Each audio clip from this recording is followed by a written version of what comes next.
Welcome back, ladies and gentlemen. This is Weeknights, a Friday edition, an end of the week edition, a goddamn it's cold out there edition. And don't forget, if you're watching this, you can see it for yourself. The Hooded Vigilante edition. Oh,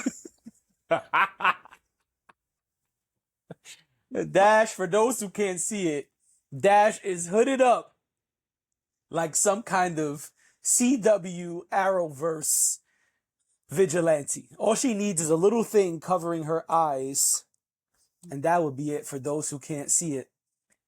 Dash is ready to fight crime today, folks. That's right. you're ridiculous. We have ourselves an unmasked vigilante. You're Because they usually say a masked vigilante. And so today we have an unmasked vigilante. Dash don't care. She say, I know who it is. Just watch your back. I guess I don't have to introduce myself. No, please do. Oh, I mean, I didn't introduce myself yet either. I just wanted to, talk about the vigilante on for the people watching. Yeah, you told the people who I am. All right, well then, that's it So then. please. Then I'm JD, aka He Who Pods. Major reflection in the glasses today, so also rear view mirror. Yes, sir. Well, it's Friday, and ooh, There's some things we've been putting off. yeah, Let's just be honest with the people. yeah, we've been we've been trying to figure out how to say it without I don't know. Ain't no way to do it but to do it. So let's start with Jamie Foxx. Let's start there. Then we get to the other thing. Okay. Jamie Foxx put out a Netflix special called What Had Happened Was. And it came out just a few days ago, and we've both seen it. And so we're here to talk about the Jamie Foxx thing. First, I would like to start with saying the internet is always going to be the internet because he made a few jokes about Diddy. And before the special was even out for a day, it was trending and it was all over the place that he said Diddy tried to take him out. That's not what he said. That's not what He did said. not say that Diddy was the reason he was in the hospital. He said that's what y'all said. That's what he said. Yeah. So I just want to start there and say, man, the internet is a nasty place. And some of us have to exist up here. And we try to do so with integrity, with dignity, with a little bit of coof. But there are some who don't care about that. There are some who just like, I'm going to say whatever. And I'm just going to interpret it however. And hopefully I get some clicks. And that's it. No, that's true. People will say whatever they have to say to get their clicks, to get their likes, to boost their engagement. Yep. It's nasty work. Yeah. Someone even asked me if someone asked me if they talked about it when I watched it, if he went into detail about like why he thought that Diddy had something to do with it. And I was like, oh, that gets addressed in the very beginning, and then for the most part, he moves on. That's not really like, sure, it's a punchline, but it's not. That's not what happened. In fact, he said, y'all are crazy. I left those parties early. I left at 9 o'clock. I ain't want nothing to do with none of that craziness. Right. He almost immediately gets into what really happened to him. So you're not left wondering, all throughout the what is it, 58 minutes? You're not left wondering what happened. Right. Pretty early on. I mean, obviously he'll get into more detail as you go through it, but yeah, it is funny the way people do things. It's funny the way people feel they need to twist other people's words. Right. Or just, let me take the buzzy phrase. Right. And let me put that out there. Let me take the buzzy clip, and that's what's gonna go viral. Right. You good over there? I was trying to make a point of something next, and I was looking at the DVDs that are like within my line of sight, but I can't find. I think I have to get up and really look for it. I wanted to find. I have a DVD of Jamie Foxx stand up, and I was gonna show it to the audience who's watching, but I don't see it within my line of sight. It's probably further back in the collection. I don't want to go rummaging through it right now, but that's what I was gonna do. That's what I was looking for as you were talking. But yeah, I'm good. Okay. You want to start, or should I? Was that another point? No. Oh. Fine with being transparent with the fans. Okay.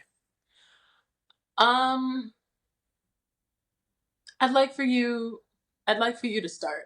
Sure. Yep. That's what I figured. That's why I was looking for the well, DVD. I did want to ask a question because I'm not looking at it right now. So I know was called a special. Was this specifically called a stand-up? Yeah. A comedy special, a stand-up special. They're synonymous. I just want to make sure. So on Netflix, it's actually labeled as comedy special tearjerker or something like that. I just wanted to make sure that I was clear about the way that it was positioned to us. Well, it was marketed to everyone as Jamie Foxx' first first comedy stand-up special since the incident. That was the marketing. That is what I thought, but I just wanted to clarify before we get into conversations about it. I just wanted to clarify because I meant to check it before we started and I didn't. So I just wanted to make sure that for my own edification that it was indeed called a stand-up. You heard that. She went to college, okay? You heard the word. Just letting y'all know. Flexing a little bit of vocabulary on y'all. All right. Edification. Look it up, folks. Anyway. I do listen to J. Cole. There you go. Anyway. All right, listen. Listening. I'm a Jamie Foxx fan. I like Jamie Foxx very much. And let me just take y'all back in time a little bit. We used to do another show called Let's Have a Real Conversation. Mm-hmm. And we were doing that show when Jamie Foxx was hospitalized. Yes. And we spoke about him being hospitalized and all the stuff that was going on at that time more than once. Indeed. And each time we expressed our concern for Jamie Foxx, our love for Jamie Foxx, and we sent well wishes to Jamie Foxx each time. Each time. We definitely did. It's well documented. It's here. I mean, it's way back. But y'all can find it if you really look at our page. We were really sad that he was sick. We didn't know what was going on. Right. We were a little frustrated, I will say. With the rumor report and even how the daughter handled some things. Right. It just felt very much like we want to tell you, but we don't want to tell you kind of thing. And then right. Yeah, so that was frustrating, but no, we were definitely championing Jamie Foxx because we both have an affinity for him. Yeah, that's correct. True. And so I want to start with love, and I want to just make sure it's clear that I love and adore Jamie Foxx. Let me make it more clear. Ray is still to me the biopic. Top tier. Now let me be clear. There are some runners up.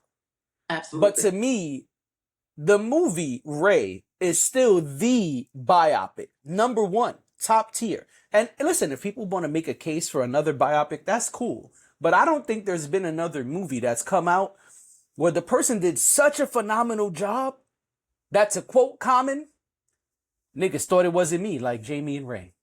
Right. And along with that, next to that, adjacent to that, I don't know why I said next to that twice. But along with that is his great ability to impersonate. He is a phenomenal impersonator. I believe it was Jamie Foxx who had done a whole thing with Jimmy Fallon where he did impersonations. He's really, really good at impersonations. And I think these days we see less of that sort of comedy. So I always love when he gets into his bag, even in, I know we're not deep into it yet, but even in this special, he did some impersonations. And I always love that about him because I feel like he just does it very effortlessly. Yeah. He does it very seamlessly. And I think that does go hand in hand with Ray. I think you have to be able to embody someone else in order to play the role the way he played that role. Yeah. Phenomenal. It was amazing. So yeah, I mean, he's a multi-hyphenate. He's an actor. He's a singer. He's a comedian. He's all Right. of these things. And he does those things very well. Yeah. Listen, no doubt no about that. And I just doubt want to about be clear because I'm not going to say nice things about this special. You know, I was going to go first. I know, but you want me to go off first. That's why. It's okay. Listen, I understand part of my position in this podcast is sometimes being the first one to come out and say the foul shit. It's okay. I understand. I have accepted my role as the foul shit deliverer. It's okay. It's not always I understand that it's easier for you to get your shit off after Jay has come up here and said, man, that was terrible. And then you'd be like, yeah, it wasn't my favorite. It was okay. But I've already given you in great detail why I feel something wasn't good. And then you come up and you put a nice little end cap on it. You'd be like, all right, the bookshelf is about to fall apart. Let me just put a little end cap. And now we're good. Okay, that's the end of it. Next topic. I got it. It's cool. I'm ready. That's not entirely true. And anyone who has been watching this podcast for a long time knows that we switch off when it comes to this sort of thing. Because there are some times where I kick it off and I go all the way off. And then you come in and you don't have to, you don't really have to lift too many fingers because I've already laid it out on the table. So I think we take turns. I think perhaps I'll give you this. I probably throw it to you more than you throw it to me. That is true. Because yes, you will go out on a ledge. And we appreciate you for that. Sure. You will go out on a ledge. But also sometimes I feel like my certain things I don't think of. So when I ask you to go first, it's because when you start talking and you have a different perspective, I start to think about things that I wasn't necessarily going to say in my little soliloquy. So then I'm like, oh wait, that's a thought too. Like, we need to address that. That's why I ask you to go first. Not because I think you're putting yourself out on a ledge, but because I feel like your perspective is, even if we agree on something, your perspective is always different than mine. Like, the way you describe things is different than me. So I like to hear what you have to say so that we can kind of bounce ideas off of each other. Okay. Two things can be true. Absolutely. No, I didn't deny the going out on the ledge thing. I admitted that. Okay. Now let's get to it. Ever. Listen, I'm gonna be. I also want to point out, I know my co-host very well because we have not discussed this, and I knew we didn't discuss it on purpose. Because you even texted me, was like, yo, did you even watch it? You haven't said anything. I was like, I'm waiting for the pod. But the reason why I texted you in that moment was because I was about 10, maybe 15 minutes into it. And you wanted to turn it off. No. No. I immediately thought about you and was like, there's no way he watched this and didn't say anything about this. There's no way.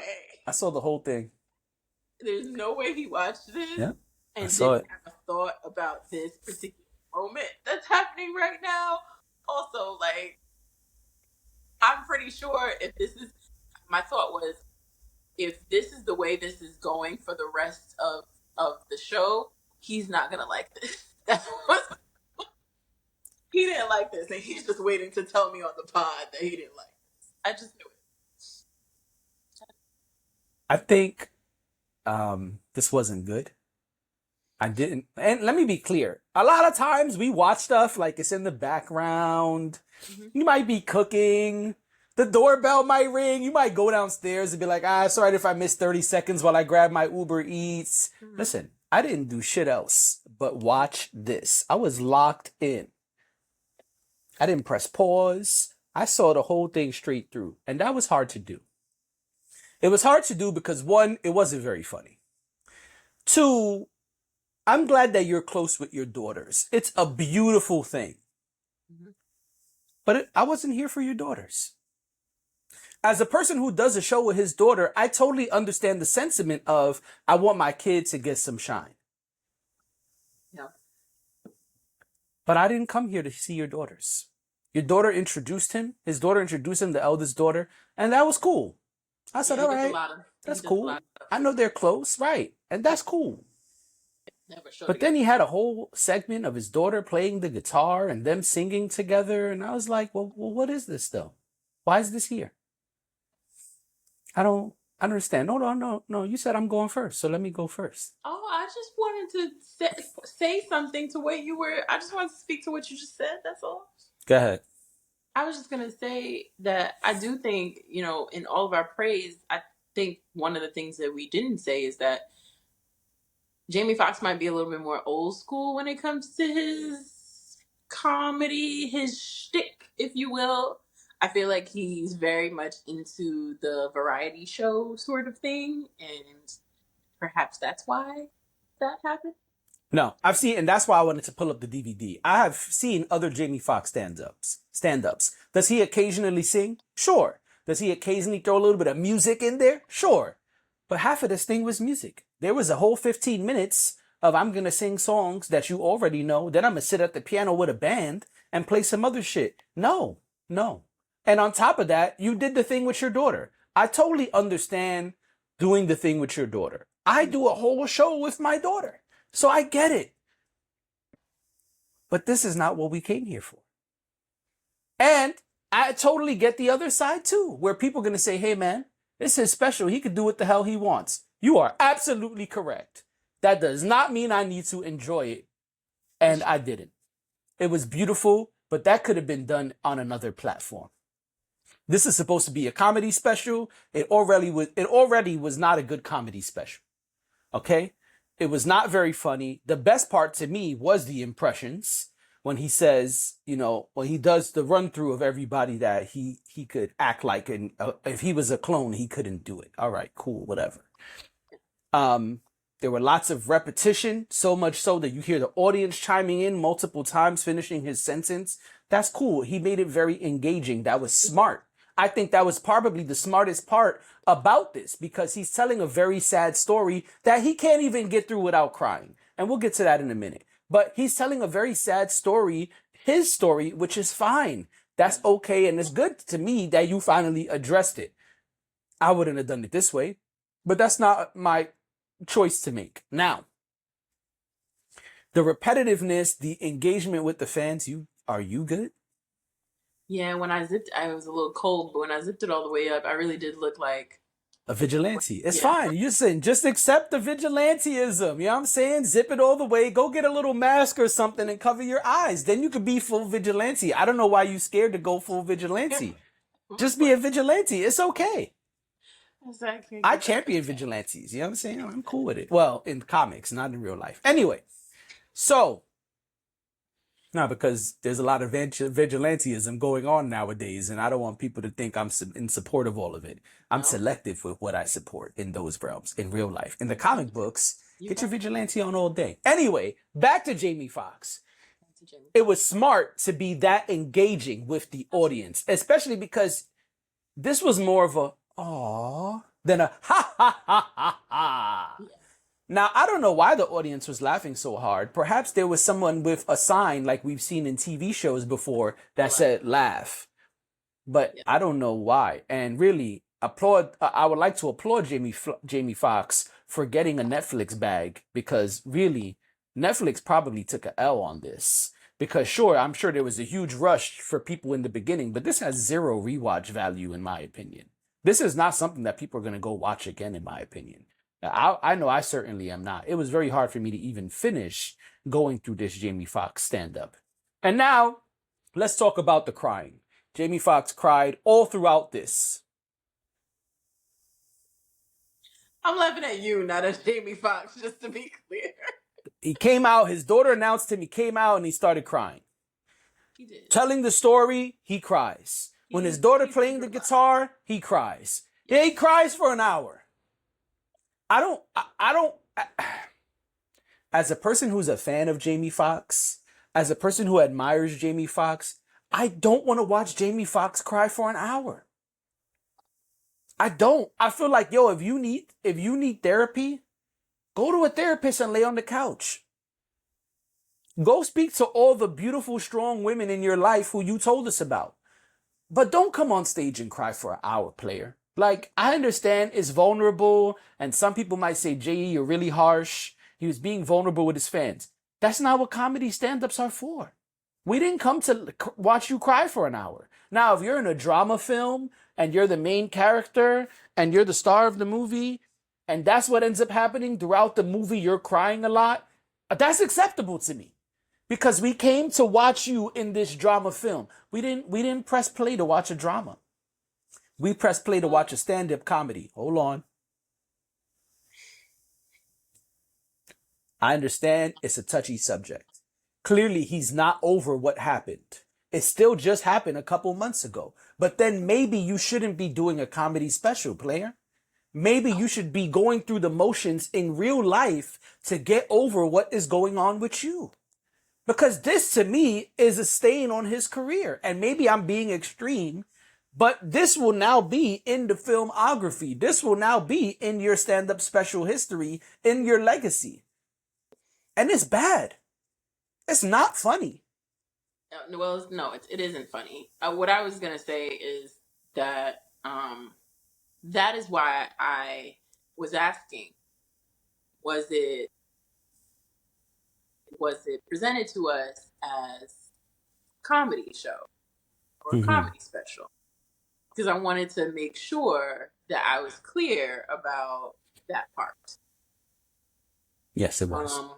No, I understand that it was, but I'm saying that's the reason I started with that, because I wanted to make sure that I was clear on what I was watching, because I didn't want to come up here and say this didn't feel like a comedy show, or this to me is maybe not this style doesn't work for him or whatever.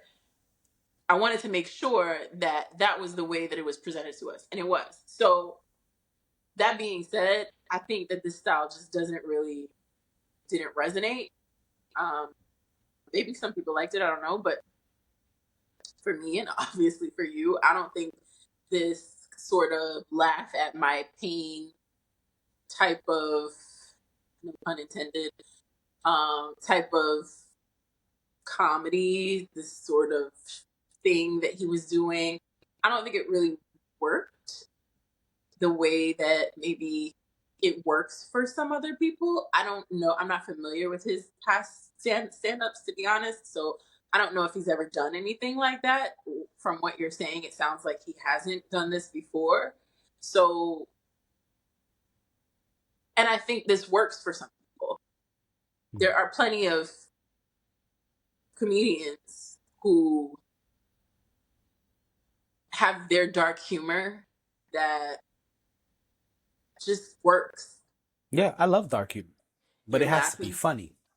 Right, you're laughing throughout. You're still feeling something, right? They're still making you feel something.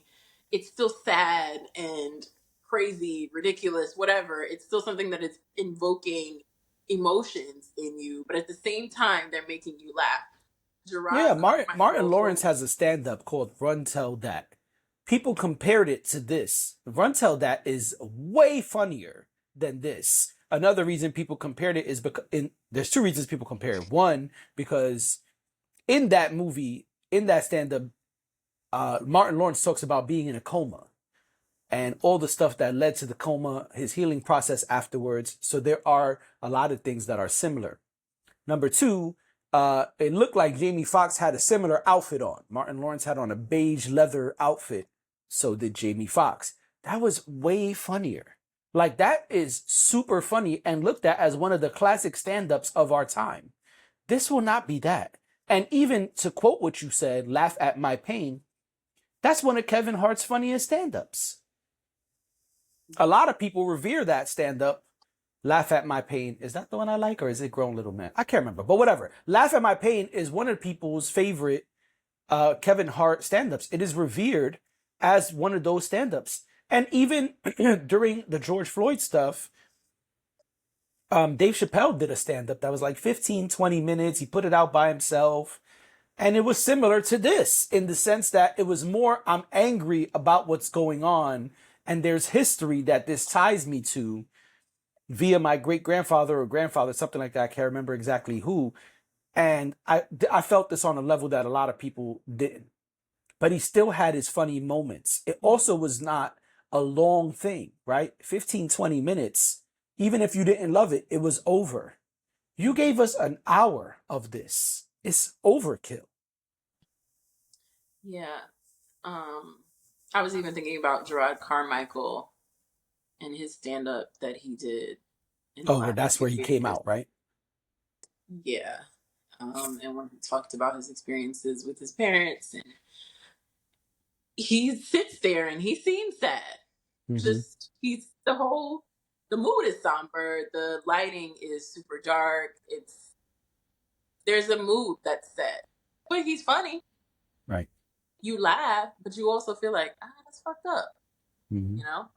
Um, I do want to get into the singing, um, and the music part of it. I think it's really interesting to incorporate music into your comedy special. I think that that's such a great way to set yourself apart from a lot of other comedians. I'm sure other comedians use music. I think comedians in general use music, whether it's intro music, outro music, whatever, however they use music as part of their shows. But this is a lot deeper. This is a lot more involved. That's why I called it a variety show, because I Right. feel like he gave you comedy, he gave you music. Mm-hmm. Um, whether you liked it or not, that's what he gave you, multiple things. Right. He gave you some acting. I feel like he included all of that, which I'm not mad at. I think that hurt his case. I think the idea of it was good. I don't think so. I think the idea of it was fine. I don't what I guess where I guess I got lost is when it became a lot, like the singing. Um I felt like it was too much at certain moments. Yeah, and then it was gospel. And that confused me. Well, I think he was also playing to his audience. I think he knew who he was. I think he knew that that would resonate with the crowd that was there. Um,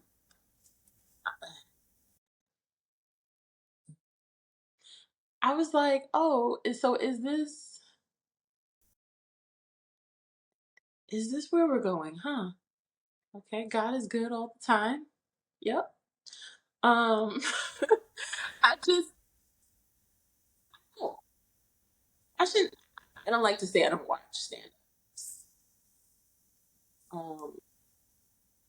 Stand up has never been like my favorite thing. Mm-hmm. So while I'll watch a stand up, I don't get excited about them the way that other people do. Some other people do. I don't.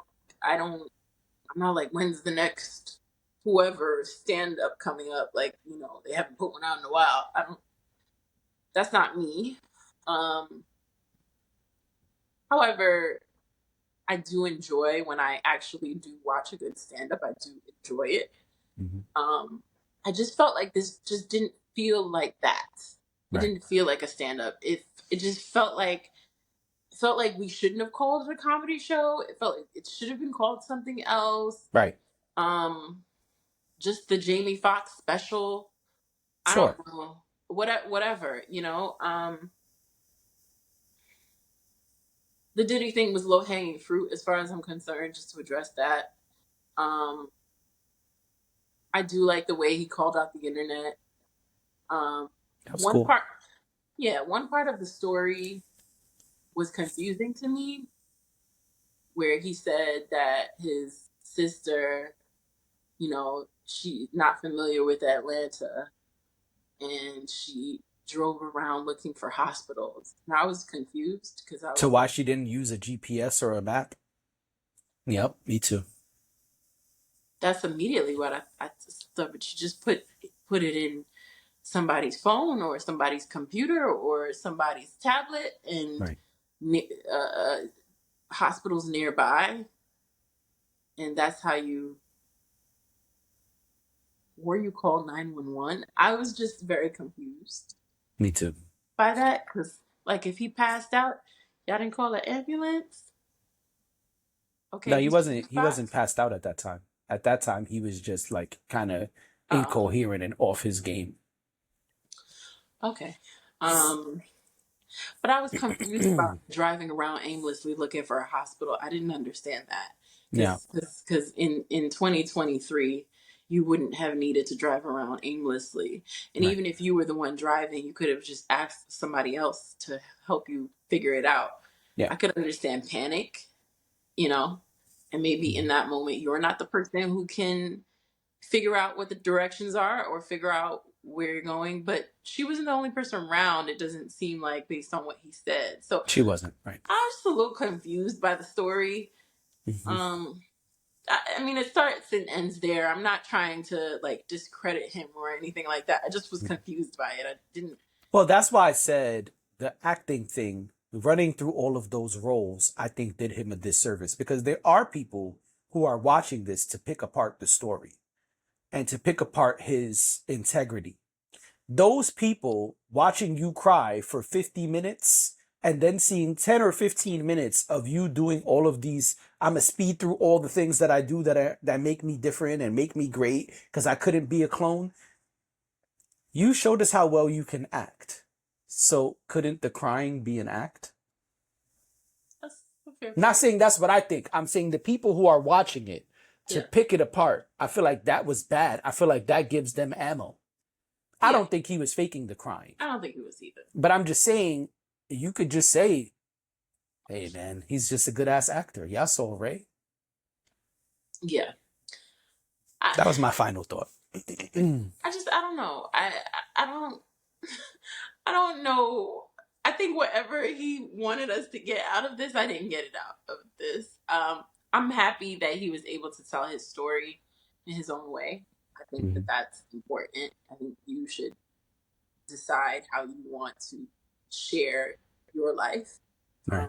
So I'm not mad at him for coming out and telling his story and all of that. I don't have any issues with that. But just as like a body of work, as a thing that was supposed to be entertaining to us, Mhm. um, I wasn't. It wasn't my favorite thing. I didn't really. I think the ending actually, honest. I will say this. Um, I enjoyed the singing for what it was. I like to hear Jamie Foxx sing. Sure. I love to see him get on the piano and sing. So for whatever that's worth, I enjoy seeing him do that. I'm glad he's still able to do that.